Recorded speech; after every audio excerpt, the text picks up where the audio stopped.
My blessings and love to you all. I am Aaron. I'm here to share a story with you as you enter this holiday period. Let's call it the greatest gift. What is the greatest gift? Certainly not wealth. But what is it? Love. What is love? Let me tell you my story. In this holiday season, I'm going to share a story of time with Jeshua.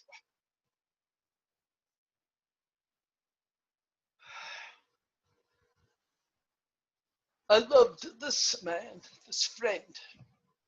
And whenever he was near, I would try to take time off and to go and see him. At this time, I was traveling with my young son, Mark, a 12-year-old boy.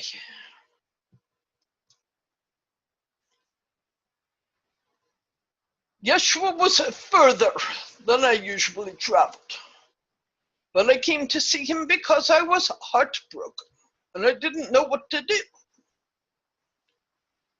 My wife had just died in childbirth, leaving me with Mark,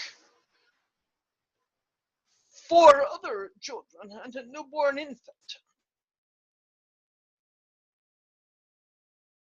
Yes, I could be a father. I could find a way to take care of these children. But the love of my life had died. The light of my life was gone. And I did not think I could survive that loss. Mark came with me. The children went to stay with a relative, including the infant, who I knew would be very well cared for. So I felt free to leave. And other shepherds were taking care of my flocks and my garden.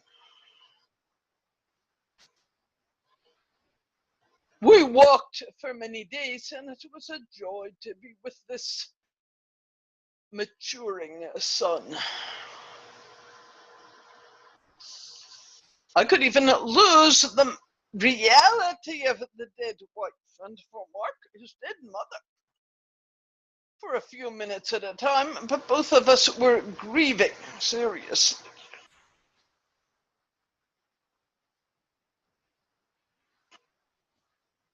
One night we had not gotten as far as we hoped to find a safe and comfortable, sheltered place to sleep. It had grown dark. So we walked on a bit further in the dark, pushing myself against my wisdom's voice. I was walking ahead. There was a place where there had apparently been a landslide off the trail. And so I stepped blindly into it and fell about 15 feet down into a ravine. I shouted for Mark to stop even as I slid.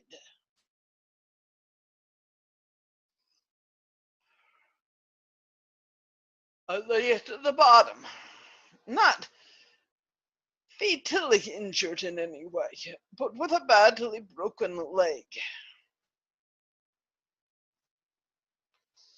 Mark carefully slid down to me. He wrapped me in blankets. He bound my leg.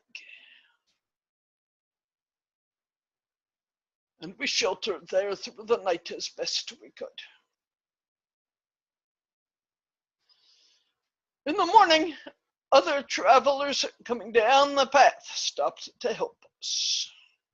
We were fortunate in that, as they could instead have simply robbed us or even murdered us. Those were the way of those times. You never knew whether people would be loving or not loving. This is really true of the world then and now. But I understood that when I expected people to be loving, I could help to draw the love out of them even if they were caught up in fear or anger. So these two people who stopped to help us, two men, dressed very poorly, what you might call highwaymen.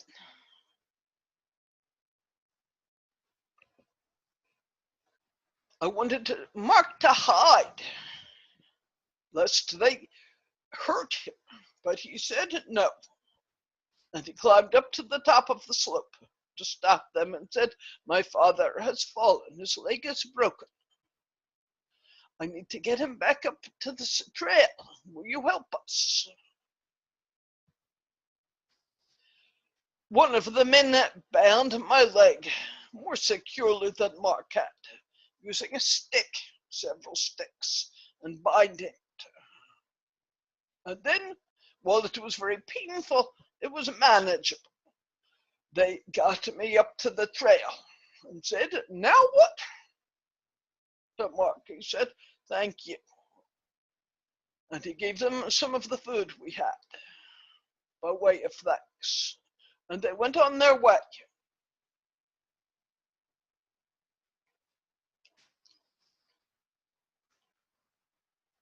About 2 hours later, one of these men came back with a mule,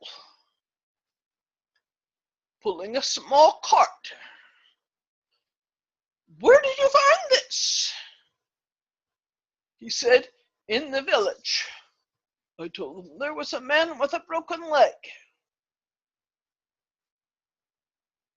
I asked for help and someone gave the help. I promised him that the mule and cart would be returned.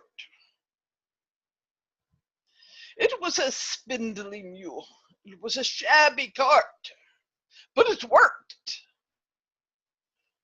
The man and Mark lifted me into the cart. I gave the man some money and asked him to give it to the one who had loaned us the mule and cart, and that we would bring it back, that I was going to see Jeshua, and then we would bring it back. So Mark was able to carry me in this way. And in another several days' walk, we came to the place where Jeshua was staying with a number of his followers. But this time I was in very bad pain, body and spirit. Not only losing my wife, but now afraid the leg won't heal. I was only going to be away for a few days. What will happen? My children, my sheep? So I was in this state of fear when Jeshua came into sight, and he embraced me, my brother. We had much love for each other. You probably have heard some of my stories of our boyhood time together. He had men lift me gently off the cart, carry me into a dwelling place, simple, thatch-roofed dwelling. Lie me on soft straw, really, a pallet made of straw, but comfortable, very comfortable. Cover me with blankets. Food was brought to us both. That first night I was running a high fever, and he sat with me through the night. I could feel the power of his energy enfolding, embracing, and good soup. Other friends came and went also. Mark was taken care of course, fed and given a place to sleep beside me in that hut.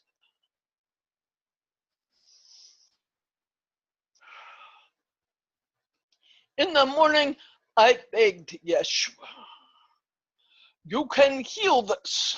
I know you can heal it. Heal it for me, so I can go back to my children and my sheep. He put his hand on my shoulder. He said, it will heal. Be patient. It will heal. I noticed that first morning the pain was really almost gone. The fever was gone. And I thought, but tomorrow I'll get up and walk. No, it will take about 6 weeks to heal. But Yeshua, you can heal it like that. 6 weeks, it will heal. Now I knew it wouldn't take 6 weeks. Why was he doing this to me? I knew even I could manifest a faster healing, knowing what I did about resting in the ever-perfect and inviting healing. We stayed there for about 2 days. I was very impatient. My family, my sheep, the borrowed mule and cart. He said, Mark will return the mule and cart and walk on home. One of these brothers will go with him. We know he is just a boy. We will not send him alone. But when he gets home, he is a shepherd. He can take care of the sheep. He is growing into a man now. And your family is well taken care of, and he will tell them all what happened, and that you will be home in 6 weeks. There was nothing I could do. I could not walk on the leg. I could not force him to heal it, to perform a miracle.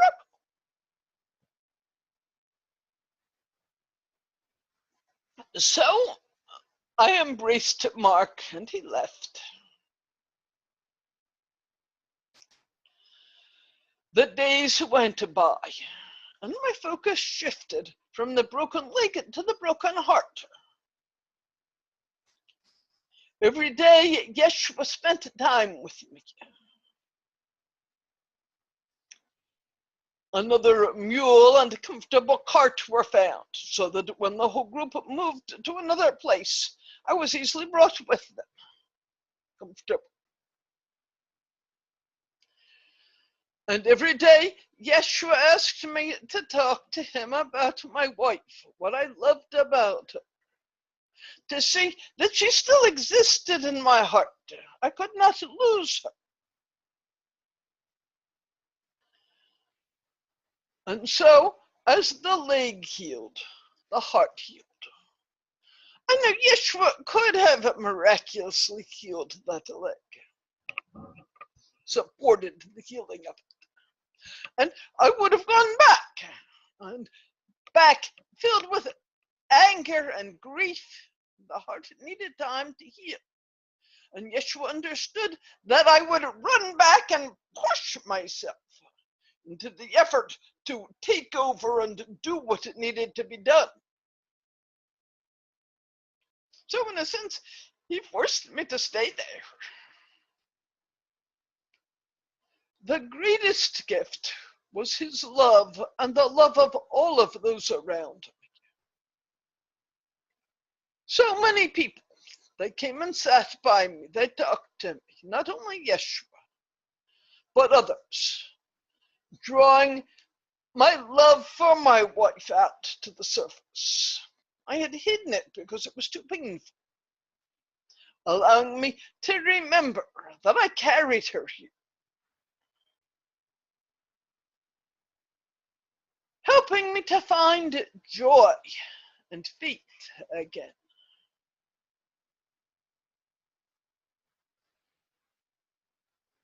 Jeshua is and was such a strong reflection of the divine that being in his presence, it's impossible to forget the power of love and the healing power of love. I had forgotten in my grief, but as it came back, finally there came the day when I knew when I am ready to go back, I will not go back with anger and fear. Sadness, yes. Sadness and grief are different. Sadness and joy balance each other.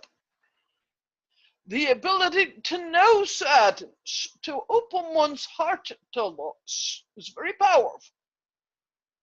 And when the heart is open that way, it can receive joy. But I knew that I was not caught in grief, grounded in anger. Why did this happen? They should have been able to save her. Not fair. No. Just gratitude for the years I had spent with her. Love in my heart for her, and knowing that I could love again. Maybe not taking a new wife, but I could love my children, I could love my friends and neighbors. And I could love in a new relationship if that showed up. The heart open, the greatest gift of love, and receiving that love. It was very interesting. As this shift happened, and one morning I said to Yeshua, my heart is so open. I really think the grief and anger are gone. And he smiled and said, yes, I think so too. We sat there, me and her, on a bench with my leg elevated. The splint still tied around it, but I did not put weight on it. Yeshua looked at me and said, yes, I think you're ready. And he unbound the splint from my leg.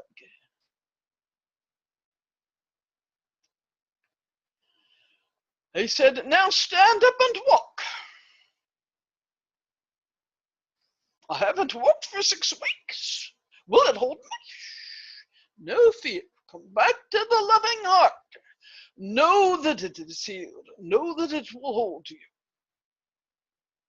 And so I stood up and I walked.